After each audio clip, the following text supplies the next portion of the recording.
બીજાધામ ચોક Shiv hospital doctor Kamil રાજપરી। ખાલી જો મારા ઘરવાળાને છે ને ઓઠે ચાંદી જતી ને એમ કીધું કે બેન નોર્મલી સર્જરી કરવાની છે અને અંદર જઈ અને પેલા તો 50,000 ની જ વાત થઈ હતી, અંદર લઈ ગયા પછી કે હવે આપણે કેન્સર આવ્યું, કેન્સરનું ઓપરેશન કરવું પડશે, 4 લાખ રૂપિયા થાય। તોય મેં આ પાડી દીધી કે વાંધો નહીં, હાજા થઈ જાય ને તો કાંઈ વાંધો નહીં એમ। પણ ઓપરેશન કરાવ્યું 1 વર્ષ ને 1 મહિનો થયો તોય હજી કાંઈ સારું નથી, ખાઈ શકતા નથી, પી શકતા નથી ને હાલી શકતા નથી એમ। તો હવે તો જઈને અમે થાકી ગયા, તો ત્યાં જઈએ તો હવે કાંઈ સરખો જવાબ આપતા નથી અને એમ કે અમારે હોસ્પિટલે આવતું નહીં। મારે એક છોકરો ને છોકરી છે, મેં મારી છોકરીને ભણતી હોત ઉઠાડી લીધી, હવે મારી પરિસ્થિતિ નથી એને ભણાવવાની। જો હું હવે ઘરની બાયણે કોઈની દીકરી નથી, છતાંય હું ઘરકામ કરવા જાઉં અને રાત્રે સિક્યુરિટીમાં જાઉં, 200-300 રૂપિયા આપે ને એવી રીતે હું મારું ઘરનું ગુજરાત ચલાવું એમ।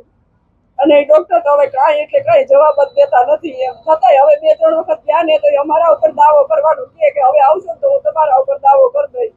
આરોગ્યમાં ગયા બીજે તો જો વકીલ રાખવાનું ઓલું રાખવું એવી મારી કાંઈ પરિસ્થિતિ નથી અને અમને કોઈ પોલીસવાળા કે કોઈ કાંઈ જવાબ દે નહીં, અમે જઈએ ને જોઈએ।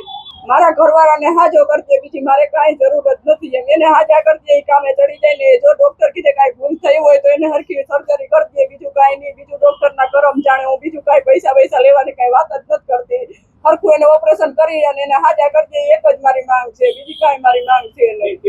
ઘણું દુઃખ થાય, રોજ ઓલું કરીએ પણ રોજ કોને બતાવવા જાવું, કોઈ તો કઈ સાથ સપોર્ટ કરવા રોજ તો આપણી ઘરે આવે નહીં। મારી છોકરી એ રોજ રોવે, મારો છોકરો એ રોવે કે મમ્મી મારે ભણવું, મારે ડોક્ટર બનવું, પણ હવે મારી એવી કાંઈ પરિસ્થિતિ નથી કે હું મારા છોકરાને ભણાવી ગણાવી શકું એમ।